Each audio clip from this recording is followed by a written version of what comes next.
But this evening, it is more of your self-directed learning.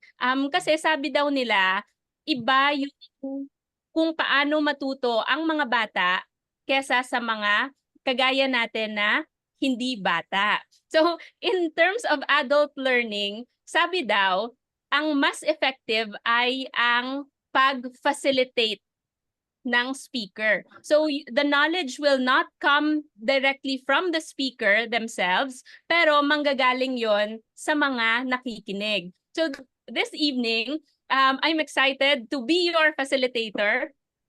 Na-realize ko, masaya pala yung mag-train ng mga adults kasi hindi mo na kailangan talaga na manggaling sa'yo lahat-lahat. So at the same time, I also will get to learn from your answers. So, ang expectation ko lang, una, meron kayong pangsulat tsaka notebook para mamaya you can reflect on your answers, personal answers. So nakikita ko ngayon merong notebook at saka paper or pen si Coach Janet.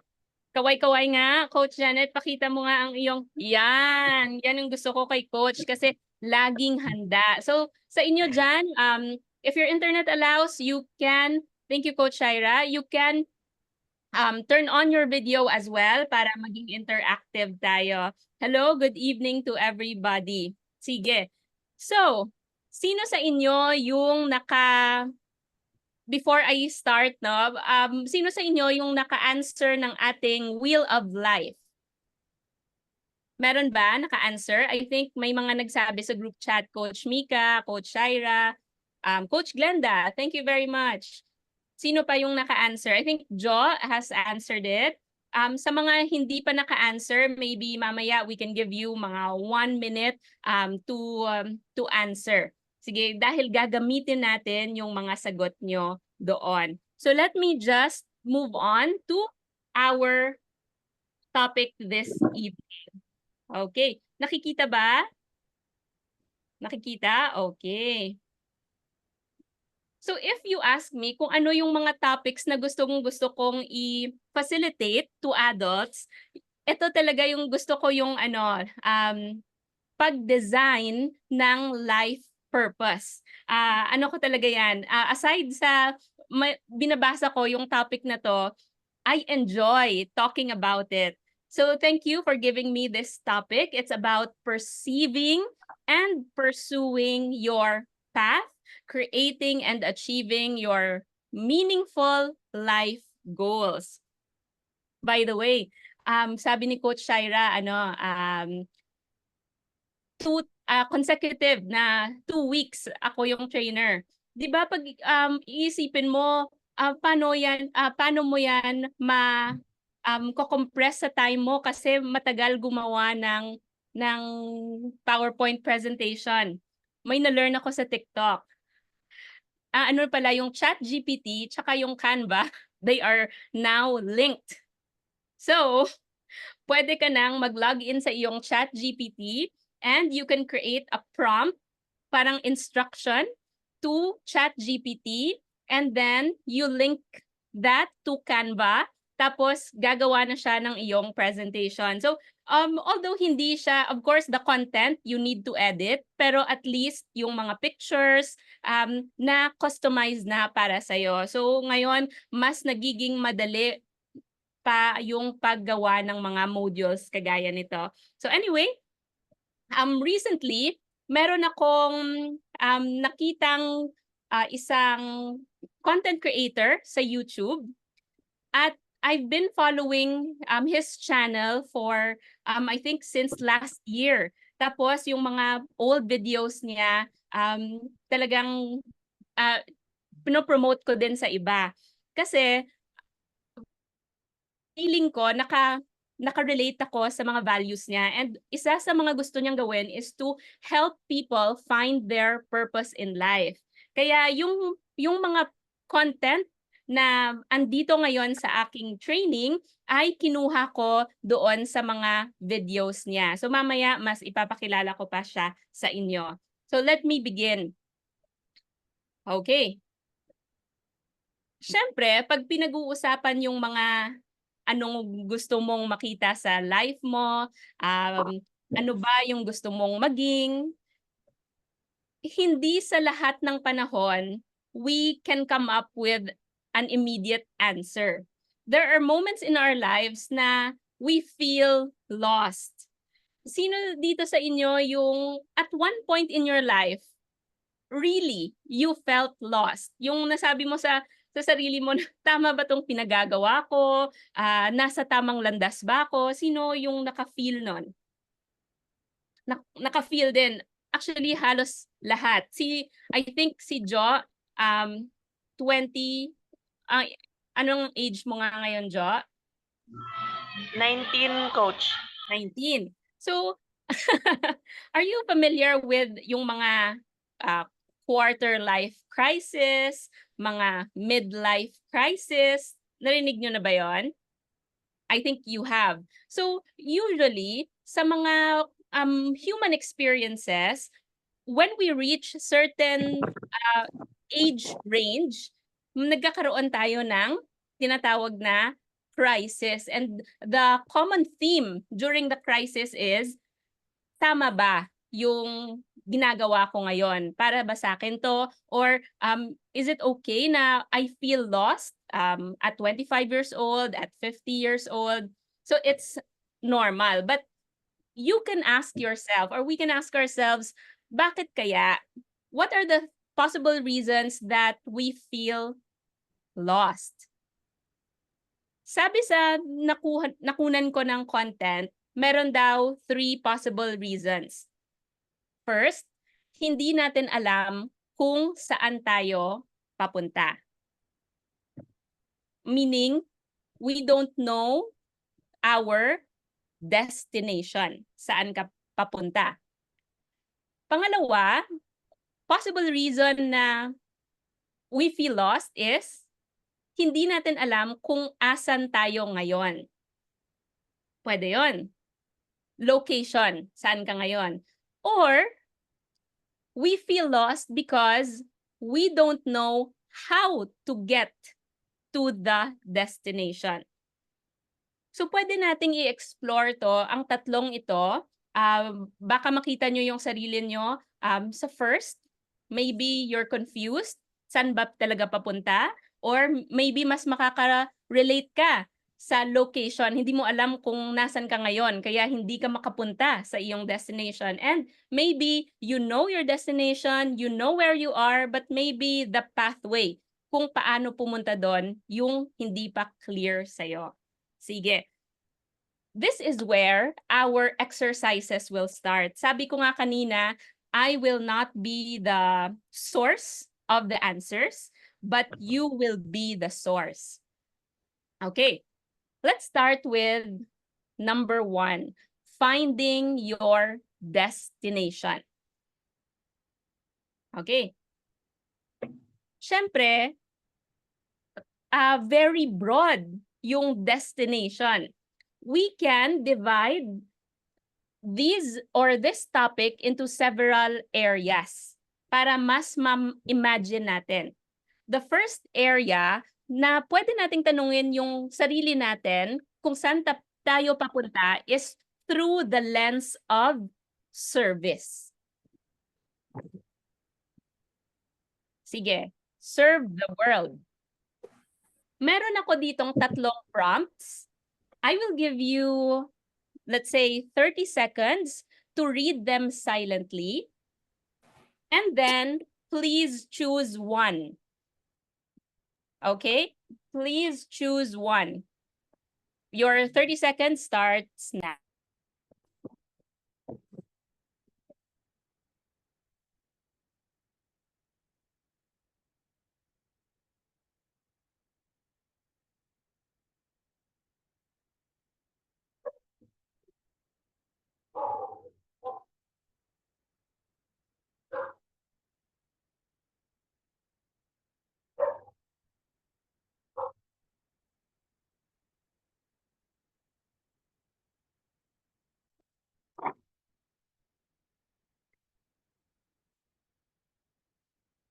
Okay, we're done with 30 seconds. So I'm sure out of the 3 na prompts, meron kang mas nagustuhan. Can I ask somebody, for example, Coach Shai, sa 3 prompts na to, saan yung mas nag-speak sa'yo? Saan yung mas nagustuhan mo? Yung sa ano po, TED conference, where the speaker inspires everyone, including yourself. Kasi the speaker is you, 20 years with you. Yun po yung sa akin, yung hilega na yun. Okay, thank you. Coach Shai, I will give you a few seconds na mag-isip to answer it. I will ask another person to choose, but while they are sharing, please think of your answer. No need to be very deep about it. Kung ano lang yung mas naisip mo agad. Okay? What about you, Coach Jo? Which of the prompts spoke to you more? Yes, coach, yung akin po dito sa imagine a world where you have all the money and all the time. How would you use your talents and skills to serve others? What are your natural talents and what would be sustainable? Okay, sige. So Coach Jo, please prepare very short answers. Kung kaya nang ma-share 1 minute, kahit 1 or 2 words lang per question, okay lang. I will now go to Coach Shaira to give us a little bit, just share a little bit, Coach Shai, kung para sa'yo, you are an inspiring speaker 20 years from now. Go, Coach Shai. For me, yung talk ko po is about millennials and Gen Z, about the resiliency and when their passion, pursue their passion and their purpose in life. Parang yun po yung Okay. Thank you very much. Kailangan pala yung mga topics na yon, and there's a great need for speakers who can talk about that topic kasi especially in developed countries na yung kanilang mga workers are getting older. And now they are having trouble na mag-relate yung mga generations. Yung younger generation, how can they relate with the older generation? So parang may crisis sila kumbaga. So that's why they need more people to teach them about those things. Okay, thank you, Coach Shaira. What about you, Coach Jo? Yes, coach, yung akin po sa how would you use your talents and skills to serve others? Ako siguro through like ministry. Example, ako kasi gustong-gusto ko kung sa church pa, gustong-gusto ko mag-share sa mga bata pa lang. So sa mga bata pa lang ng mga aking natutunan at mga pwedeng ituro sa kanila na magkakaroon ng big impact din sa kanilang life. So I will use my skills and talents of teaching or speaking sa ministry po. Yun po ang coach. Okay, thank you. So teaching and use the gift of communication para sa mga young people. Okay, thank you very much. So what about the others? Hindi ko kayo tatanungin tungkol dito, but meron ba kayong nasulat? Sa notebook nyo, meron ba? Before we move on to the second one. Saan ko nga makikita yung chat? Teka lang ah. Anyway, hindi ko siya makita. Sige, eto. Thank you. Yes, si Coach Janet Ermino, second din yung talent. Okay, may mga nasulat. Sige, number 2 kay Mentor Don. Sige, later I will add more. So, hindi lang doon nagtatapos ang ating prompts.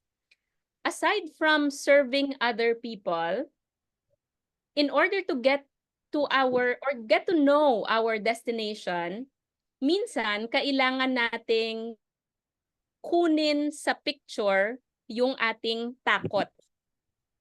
Sabi daw kasi, isang malaking reason na hindi natin ma-explore kung saan natin gustong pumunta kasi takot tayo doon. Hindi natin ayaw kong isipin kasi nakakatakot. So for this prompt, we will try to reduce fear so that you can think about your destination. And again, I will give you 30 seconds to read through and then choose one. Okay, your 30 seconds starts now.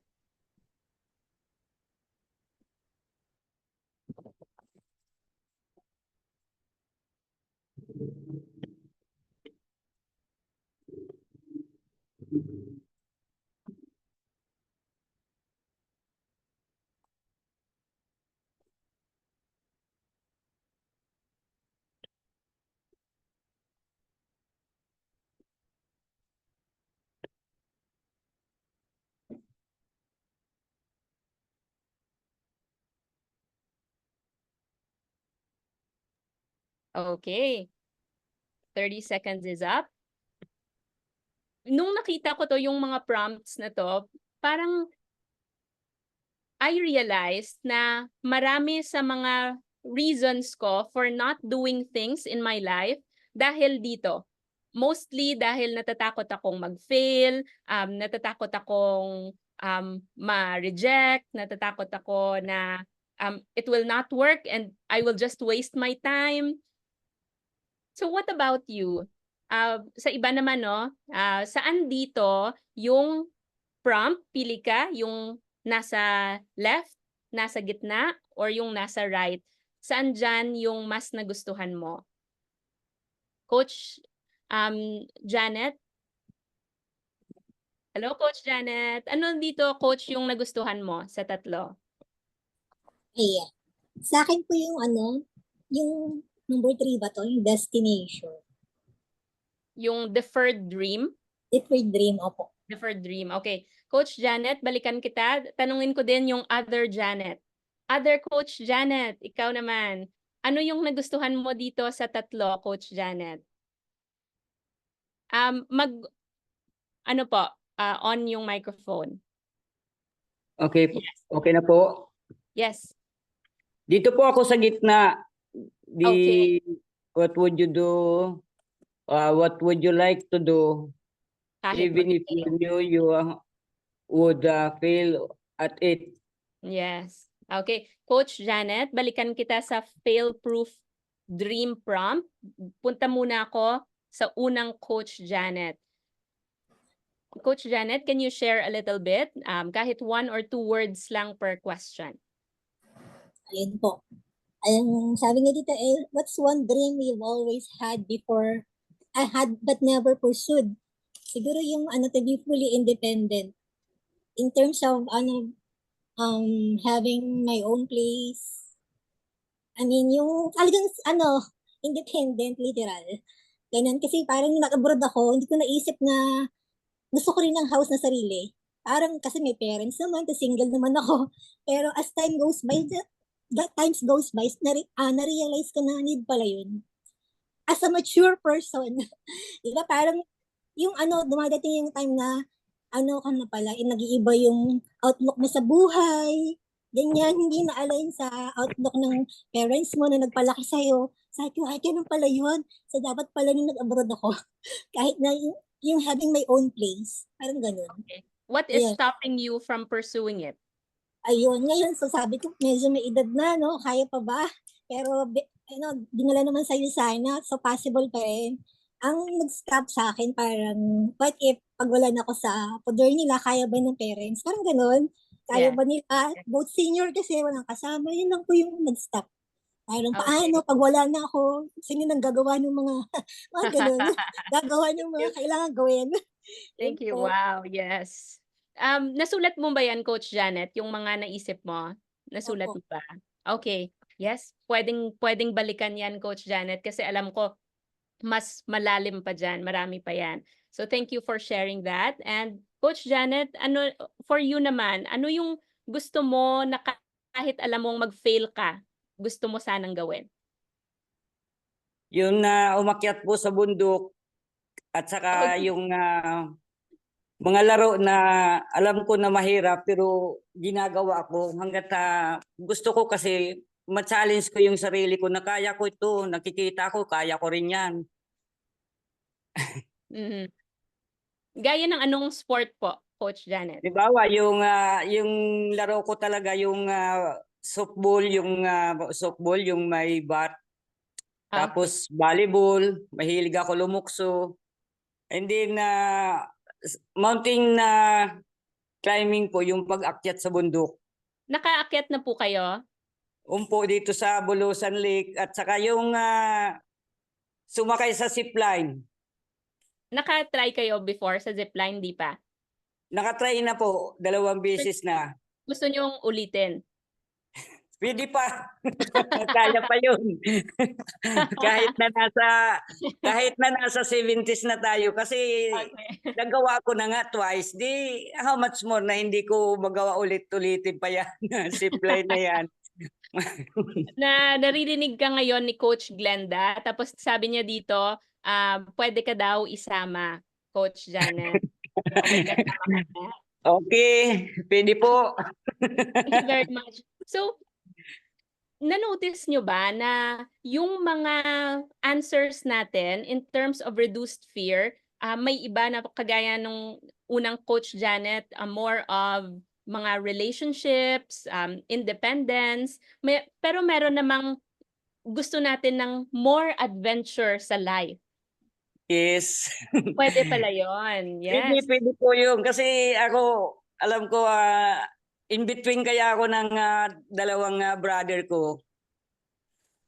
Ang matanda, sumunod ako sa brother ko, tapos ang sumunod sa akin ay another brother. So, kung ano ang laro ng dalawa, yung sumakay kami sa kalabaw, yung umakyat sa puno ng pili. So, naranasan ko yun habang nasa elementary pa ako, high school. So, pag college ko, doon na ako talagang naging varsity player.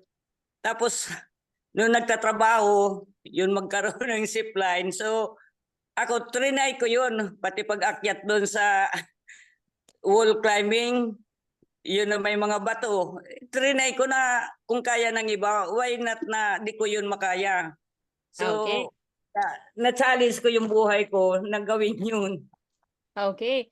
So, yung ating prompt na to talks about the future, right? So for example, if siguro pwedeng pag-isipan ni Coach Janet, no, na at this age, ano pa kaya yung mga activities for adventure na gusto mo pang itry? Of course, safely, at saka ma-manage mo yung risk. So, I would suggest, Coach Janet, if dun talaga yung punta mo na gusto mo pa more adventure, strengthen your body, siguro add Magna D, Procosa, at saka mag-training ka, sumama ka kay Coach Glenda. Sige. Exactly. Thank you very much. Thank you Okay. po. Yes, thank you. So we're done with a life that is adventurous or reduced yung fear. Tapos meron tayong serving others. Still in the area of destination, to know where you want to go, another prompt is about your dream life. Ito, gustong-gusto ko to. Parang first time kong nakita yung question na to. So I will give you again 30 seconds to read and choose the one you like best. Okay, 30 seconds starts now.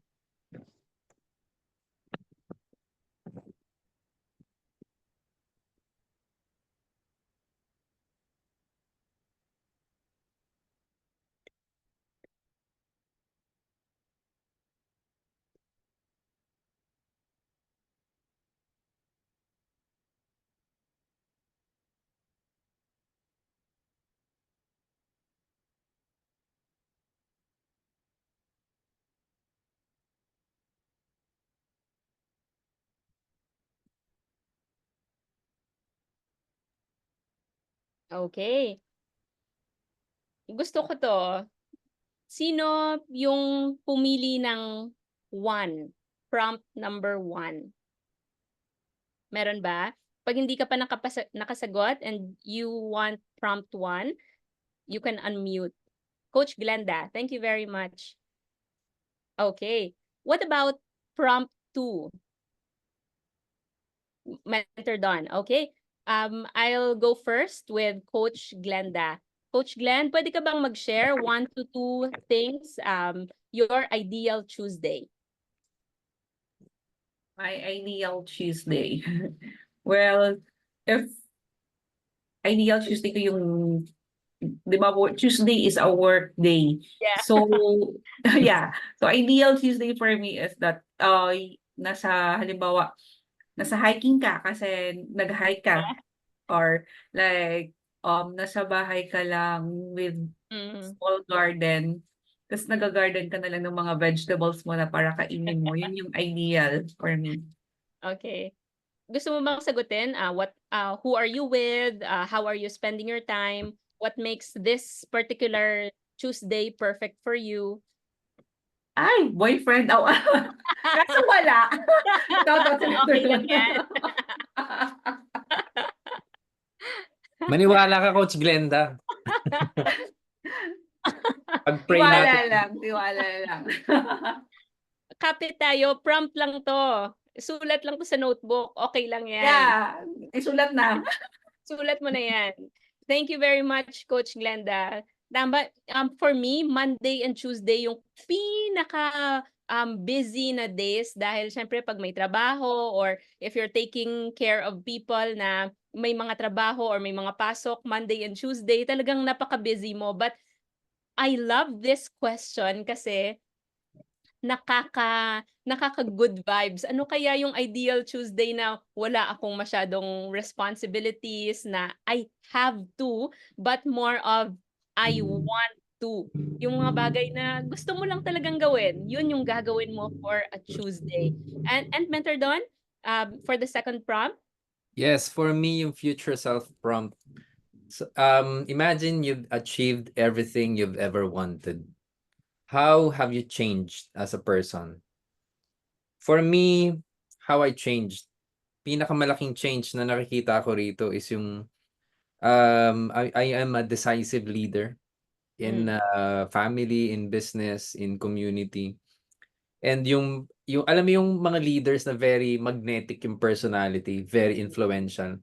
Hindi dahil mayaman sila, kundi yung alam mo yung you feel na safe ka when you are with this person. Alam mo na you'll get value.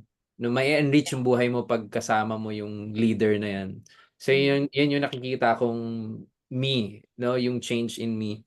Saka syempre, strong in health, in mind, and in my spirituality, and syempre energetic. Mayroon tayong vitality na gawin yung gusto natin. Tapos, what qualities and achievements define this future version of yourself? Quality and achievement, a generous leader, lalong-lalo na sa community. Tapos, kasi nasa yun na yung everything you've ever wanted. Tapos, inyo sana Fortune 25. Wow. And na-hit ko yung critical mass in finance. When I say critical mass, ito yung ipon mong money na ibuhay mo living on interest and dividends na lang. Ganong level of finance. Hindi mo kailangan mag-work kasi yung investments mo pa lang enough na siya to fund yung lifestyle standard na gusto mo. So, thank you very much, Mentor Don.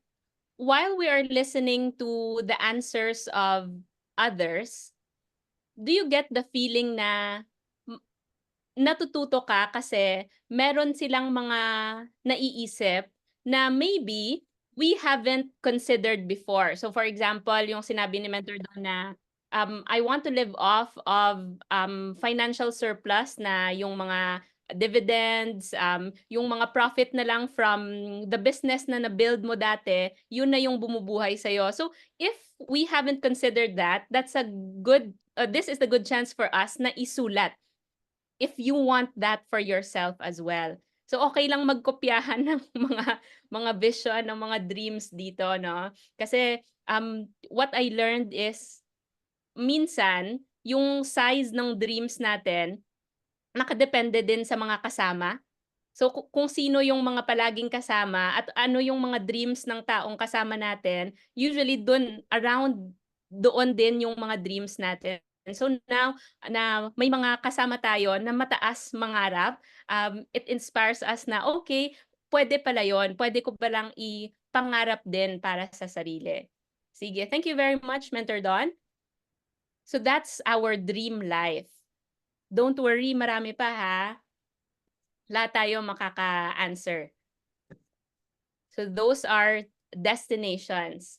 Meron tayo dito na yung ating destination in life, gusto natin relationship focused. Iba-iba eh. May sabi nga natin kanina, may iba na gusto marami doon about serving others, meron doon giving a best life to their family, meron doon gusto ng adventure and independence. Meron ding mga tao na yung kanilang life destination na gusto ay more on social, involving other people. Sige. So this prompt, isa lang naman. Again, 30 seconds to digest the prompt. Your 30 seconds starts now.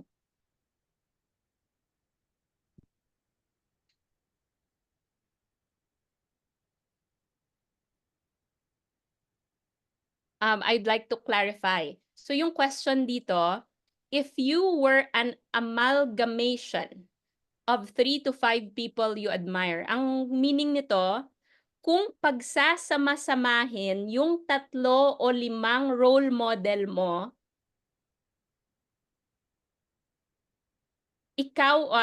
kung ikaw ay pinagsama-samang 3 or 5 people na role model mo, sino-sino yung mga role model na i-combine mo yung kanilang mga good qualities? Ano yung mga good qualities na yon na gusto mong isama at maging sayo? So for example, if my role model is A, B, and C, ano yung mga skills or qualities nila yung gusto kong kunin at pagsama-samahin para yun yung qualities na gusto ko? Sige. Who wants to answer this question? Ang hindi pa nakapag-share.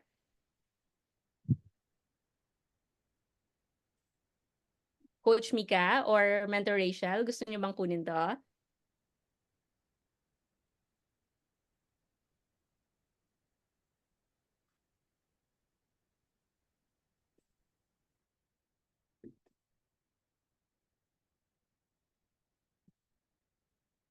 Okay, I'm sorry. So, okay lang, Coach Mick, you can type your answer sa chat box. Pwede ko namang basahin. While waiting, Mentor Rach, gusto mo bang i-answer? Yes, Coach Marsha. Thank you. Ayun. Yung ano naman, ito, no, who are the people you most admire and why? Unang-una yung na-admire ko sa USANA is sila Mentor Billy and Pin. Yan, sila. Tapos dito naman sa community namin, meron din dito na kapitbahay namin na may edad na sila. Tapos, kahit na medyo 60 plus na siya, still working and may mga businesses. And maganda yung family nila kasi parang buo pa din sila. Tapos may mga gathering pa rin sila as family. Ganun. Tapos kahapon meron kaming napuntahan na birthday party. Tapos very young pa sila pero established yung business nila. Tapos ang ganda nung yung house nila, compound sila with their siblings. So yun yung parang ina-admire ko yung mga ganong klaseng tao na meron silang na-achieve because of their business or their career. And what qualities do they possess that you wish to emulate? Yun yung gano'n na nakakatulong din sila sa ibang tao. Like meron silang mga na-employ. Mm. And Right. Kumikita because of the business na they build. If you were an amalgamation of 3 to 5 people you admire, who would they be and what would you want to emulate about them? Yung gagayahin ko sa kanila yung very humble pa din sila kahit na successful sila and balance yung buhay. They have time for their family kahit na busy sila sa business o sa ginagawa nila. Tapos successful and may purpose yung buhay. May magandang direction. Ayun lang, Coach Marsha. Thank you. Thank you very much.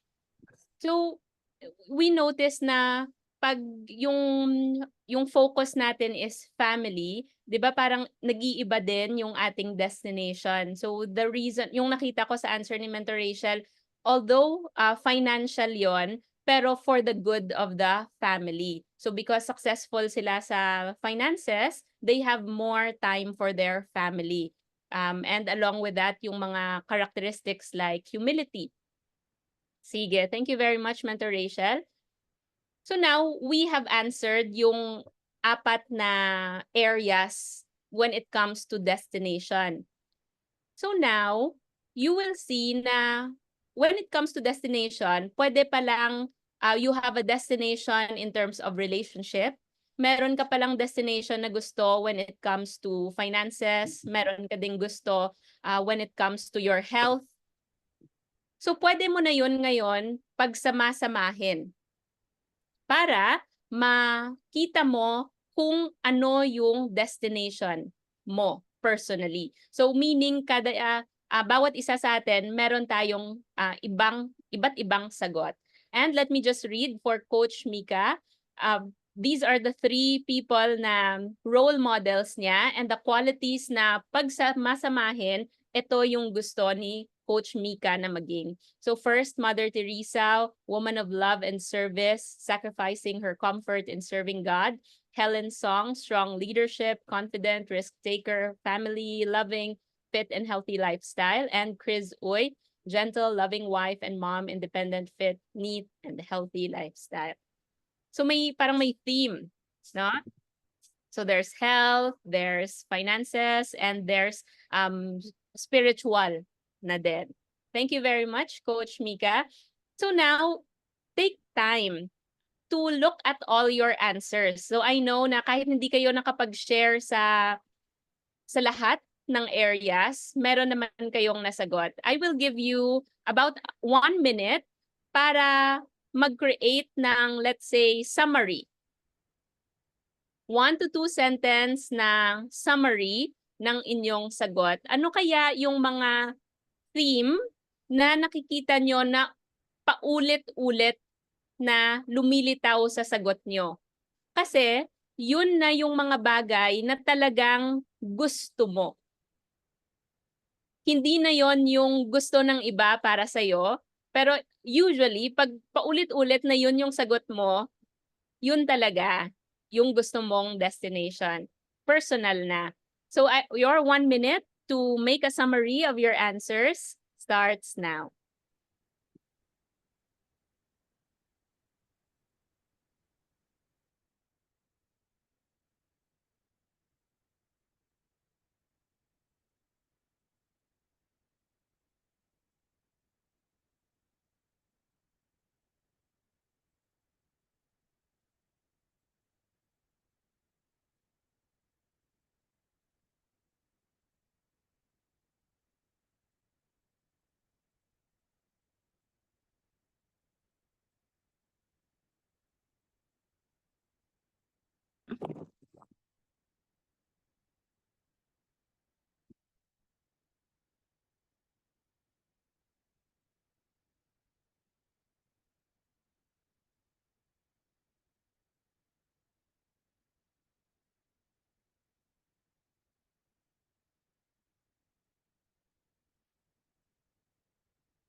Thank you very much.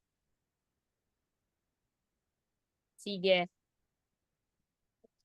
Nakikita ko na nagsusulat kayo and I'm excited to to know kung ano yung mga nasulat nyo, but we will do that some other time. That can be your personal na goal para sa sarili mo. Now, I will not ask you to do prompt number 5 because this can be your homework. O, di ba? May homework ka pa. Nag-training tapos may homework. Ito naman, yung tinatawag na obituary prompt. Sa mga medyo nakakatanda, kagaya ko, yung obituary, dati kasi, pag merong, hanggang ngayon ba, hindi ko sure kung nandyan pa sa mga newspapers, pero dati, pag namatay yung isang tao, meron silang parang eulogy, parang message para sa taong namatay. Ito, usually dito mo nakikita yung mga achievements ng taong yon on a personal level, sa mga relationships niya, ano yung impact niya sa mga tao around him or her. Tapos, pinapublish yon sa newspaper. So now, I want you to imagine na gumagawa ka ng own obituary tungkol sa'yo. It could be an obituary specific to one area. For example, an obituary related to your relationships. Or an obituary na tungkol lang sa work. Ano yung naging impact mo sa workplace mo. Or it could be yung mga achievements mo sa buhay. So hindi kailangang lahat, pwedeng part by part lang. So this is your homework. Pero I will move on to the next slide kasi meron tayong papanoorin at titingnan natin kung paano nila ginawa itong obituary na to. Okay, so why do people feel lost in their life?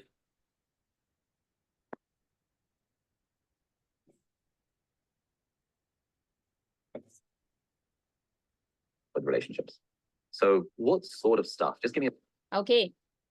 So ito pala yung source ng aking training. Siya si Dr. Ali Abdal. So medical doctor siya na naging YouTuber and entrepreneur, and ngayon book author na din about productivity. So yung gagawin niya ngayon, yung papanoorin natin, gagawa siya ng obituary para sa friend niya. So i-interviewin niya yung friend niya and gagamit siya ng ChatGPT para masulat yung obituary. So let's see paano siya nag-interview and then paano nagawa ang final product. So if you're ready, let's listen. Give me a sense of what sort of stuff you'd like people to say about you when you're dead, and I'll just write it down. So I think there's something around being just with the people that I love in my life, being present with them when we have conversations and making them feel like I'm very interested in them. Kind of being like joyful and loving with the people that I love, and being very like open and expressive, and always having an air of lightness and playfulness, never being too serious about life. And always kind of allowing people to feel like comfortable and relaxed around me. And then something probably around inspiring the people around me or the people that I interact with, either in my life or online or whatever, to take action on the things that they want to take action on. Yeah, inspiring others to do the things that scare them. I think I vibe with that because I think that's personally something that I struggle with myself and always need encouragement and support to do the things that scare me. So I think I'd like to do that for other people. And I think Tintin was a great father and a great grandparent and a good family member, like brother, and a good son. He was always present and there. He never neglected those things. Yeah, something along those lines. Cool. What about in the work front? The work/achievement, that sort of thing. Just a rough first draft. I just want to get a sense of just some options that would be cool to maybe have in your obituary around work/achievements. I think I've known for a couple of years now the thing I want to contribute to is the world of education. It's just something that I vibe with, either teaching myself or through making changes to the way that we educate people in the world, whether they're young or adult or whatever. So I probably would like people to say that I made great contributions to the world of education through writing about it, maybe writing books, maybe writing articles, doing public talks, working with schools, working potentially with the government, with policy or whatever around the way that we educate. Yeah, and it's something that like contributed to a shift in the way that we educate, and maybe more stuff around personal development as well, and the importance of like all the stuff that we talk about and that you talk about on your channel. You know, the kind of spreading of these ideas, and reforming like parts of the education process. Now, we're not going to bother writing this out in full because what we're actually going to do is chuck it into ChatGPT. Let's just see what happens. We've actually never done this, so this is all just like fully live. Fully live. We celebrate the remarkable life of Tintin Smith, a beloved figure whose presence was a great source of joy and inspiration to all who knew him. Tintin, a cherished father, grandparent, brother, and son, passed away surrounded by the love of his family, leaving a legacy of profound influence and enduring affection. Tintin's approach to life was marked by an unwavering commitment to being present and deeply engaged with those he loved. His ability to make each conversation feel significant, his genuine interest in others, and his joyful, loving nature were the cornerstone of his relationships. He was open, expressive, and maintained an air of lightness and playfulness that never failed to make those around him feel comfortable and relaxed. More than just a cherished family member, Tintin was an inspiring figure both in real life and online. He had an extraordinary talent for encouraging others to strive for more, to take action on their dreams, and to bravely face the challenges that scared them. His support and encouragement were pivotal for many in pursuing their ambitions. Professionally, Tintin was a visionary in the world of education. His passion for teaching and educational reform was not just a career, but a calling. He contributed significantly to the field, not only through his direct teaching, but also by influencing policy and reforming educational processes. His writings, public speeches, and collaborations with schools and government bodies reflect a deep-seated commitment to revolutionizing how we educate both the young and the adults. Tintin's work in personal development and education reform will continue to resonate and inspire future generations. His ideas and actions have left an indelible mark on the educational landscape, championing a shift towards more effective and inclusive learning methods. As we bid farewell to Tintin Smith, we remember a man who lived with purpose, love, and a relentless spirit of betterment for himself and the world around him. His legacy will continue to inspire and guide us in our journeys. We are all the richer for having known him, and his memory will forever be a beacon of light in our lives. Wow. So this is something you can do. Yung na-notice ko nung pinanood ko yon, yung expression ni Tintin, yung ginawa ng obituary, parang nung narinig niya yung mga gusto niyang mangyari sa life niya as if na nangyari na at na-achieve niya na, parang siya mismo parang na-inspire siya, tapos parang iiyak nga siya doon sa middle na part na meaning just the act of setting up big goals for yourself and hearing as if you've already done them, it will already give you your motivation para talagang to pursue what you want. So I hope na you give some time dito din.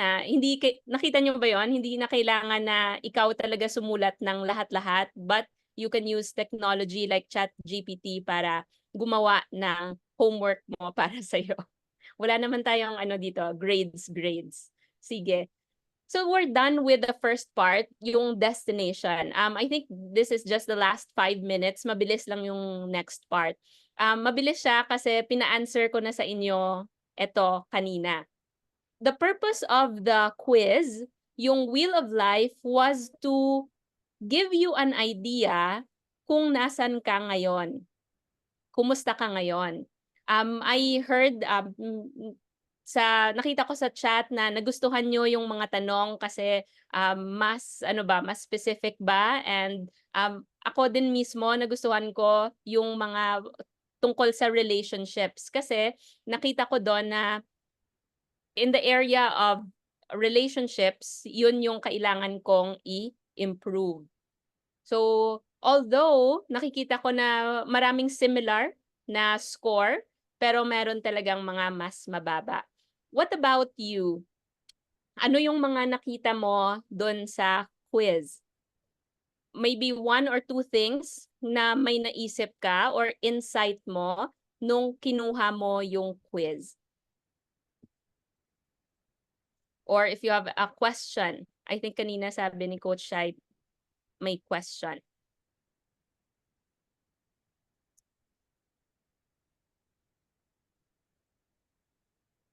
Sinong merong 1 or 2 insights tungkol sa Wheel of Life? Ano lang po, Coach Marsha. Sige po. Ayan. Bali, yung iba po kasi doon sa nung sa sinagutan ko, parang medyo may mababa. Like, halimbawa, sa body. Kasi sinasagot din yung gaano parang healthy dun sa kung ano yung ginagawa mo ngayon. So Yes. parang siya yung pinakamababa, Yeah. 80%. Ayan, siya yung pinakamababa. At saka yung yung romance 10%. So yun lang yung sa akin. Ayan. So yung family, family 100. Perfect. Yung joy ko 98. Ayan. So Okay. yun po. Okay, thank you very much, Coach Shaira. Ano may question ba kanina, Coach? Ano nga Hindi. yun? Kung normal po ba na may bakante, parang ganon. Yung kung may normal bang may gap doon sa Bali wala siyang dot dito. wala po. Wala. Bakante siya. Saang part siya walang dot? Parang yung sa may romance po, kasi nga 'di ba, wala. I Talagang siya, see. wala po siya. Nakaganon siya. I see. So siguro based din sa mga answers nyo dahil not applicable, so wala siyang score. Sige, pag meron na, pag may romance na, sagutan mo ulit ko. Tapos sabihan mo ko. Natawa si Coach Janet, oh. Pero anyway, eto lang, 'di ba yung ginagawa natin is more of self-assessment, kung kumusta tayo. May research akong nakita na yung pag-assess, especially if gusto mong malaman kung happy ba ako ngayon, especially happiness. Pag palagi daw nating minomonitor or tina-track yung happiness level natin, opposite yung nangyayari. Parang mas nagiging miserable tayo pag palagi tayong nag-check kung kumusta ba ako, happy ba ako ngayon. So the point of making you take the wheel of life is hindi para i-judge yung season mo ngayon na, oy, parang kulang ka ngayon sa dito, may mababa ka dito. This is just, kumbaga, a glimpse of your current season, pero hindi ibig sabihin na eto na, yun na yung magiging ikaw. So, just avoid taking it na maraming beses. Siguro, just take it after 3 months ulit, just to know kung meron ka bang na-improve. So, wag masyadong palagi. Okay? Para hindi mo naman ma-judge yung sarili mo ng masyado. May mga tips kasi dito when it comes to knowing your location. It will give you an idea kung ano yung ginagawa mo ngayon na nagbibigay ng progress, at it will give you an idea about things that are not working for you. So for example, sa akin, especially sa questions about relationships, I realized na hindi ako masyadong open to sharing my feelings sa aking family. So, it gave me an idea. By taking the quiz, I got an idea na, oh, ganun pala ako as of now. Hindi pala ako komportable sa mga bagay na yon. So, parang hindi nag-work yon sa akin. What is working? So, may mga part doon na mataas yung score kasi may mga nakikita ko na may ginagawa ako na nagbibigay ng progress in that area. So we will do it from time to time, but not all the time. And there's a note here na wag masyadong maging negative sa sarili. Kasi minsan, it's either sobrang taas ng binibigay or sobrang baba naman. So if mas may tendency ka na magbigay ng mababang score, don't be too harsh and look for evidence. For example, if it's in the area of exercising, dapat may evidence. So, pag nak-score ka ng 2, pero nag-exercise ka naman pala twice a week, baka nagiging too negative ka lang sa sarili mo. And then, instead of aiming na mag-jump ng malaki, for example, your score is 3, instead of aiming to go to 10 agad-agad, gradual change lang. So yung pwede mong tanungin sa self mo, okay, I'm 3 here. Ano kaya yung pwede kong gawin para mag-4? So kahit maliit lang na, change muna. Yung importante dito, maliit pero nag-change positively. Okay. And still about the wheel of life, it gives you a list yung sa mga bagay na totoo para sa'yo ngayon. So yung purpose din ng, dahil may notebook kayo, yung purpose nun is to write down the things, ito yung last, in 10 years, what would I like to dream about me? What do I want to learn? Sorry, hindi learn, have. What do I want to learn? What do I want to have? What do I want to be? What do I want to try? What do I want to see, to do, to go, to create, to contribute, to overcome? Pwedeng gawin later. Sabi dito, ilista mo lang lahat-lahat ng pumasok sa isip mo. Lista mo lang lahat-lahat. Ang challenge lang dito, pag naging perfectionist ka at ayaw mong ilista kasi feeling mo hindi ka naman magiging magaling doon. Ang kailangan lang, basta gusto mo, isulat mo. Gusto mong puntahan yung mga lugar na to, isulat mo lang lahat. Gusto mong gawin, sulat mo lang lahat. So kahit 2 pages pa yan, 5 pages pa yan, isulat mo lang. Dahil, yun yung last part natin. The last part is to determine how to get there. So the first one, alam na natin yung destination. We have an idea. Second one, we know where we are, kung kumusta tayo. And the last part is how to get there. Sa how to get there, one slide lang pala to. Out of all the things na sinulat mo, ano yung mga bagay, 3 to 5, sa sinulat mo na gusto mong unahin in the next 12 months? So mamaya, maglilista ka. Marami yon, mga pwedeng maging 50 yung mga bagay na gusto mo. Pero in the next 12 months, pumili ka lang muna ng 3 or hanggang 5 na uunahin mo for 12 months. Tapos, pag nakapili ka na, maglagay ka ng celebration. Ano yung celebration na gagawin mo pag nakuha mo yung 3 to 5 goals? So for example, sa akin siguro, pag nakuha ko yung 3 to 5 goals, magsha-shopping ako ng, for example, 50,000. Example lang. Yun yung way na gusto kong mag-celebrate. What about you? If you achieve 3 to 5 goals for the next 12 months, what is your celebration? Okay, so yun yung una. And then, ang pinakamasakit na tanong, sa 3 to 5 goals mo na to, kailan mo gagawin yung mga action steps? Anong oras kaya sa araw mo na gagawin mo yung 3 to 5 goals na to? For example, siguro sa akin, I can do these action steps from 6 p.m. to 10 p.m. Yun yung available time na gagawin ko yung mga action steps. What about you? Anong oras kaya?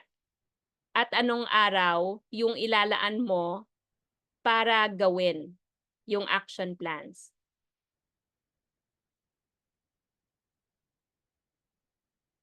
Sige, hindi kailangan ngayon gawin ah. I just want you to take note of these things. And to end, with changing your life in the next 12 months, the decision is on you, on me, on you to start. Ang kailangan natin daw dito ay ang ating commitment sa change dahil marami tayong mga pagdadaanan. Kaya, good luck sa ating lahat. Don't forget to pray for your goals dahil yun naman talaga yung magbibigay ng strength sa atin para gawin. So thank you very much, everybody.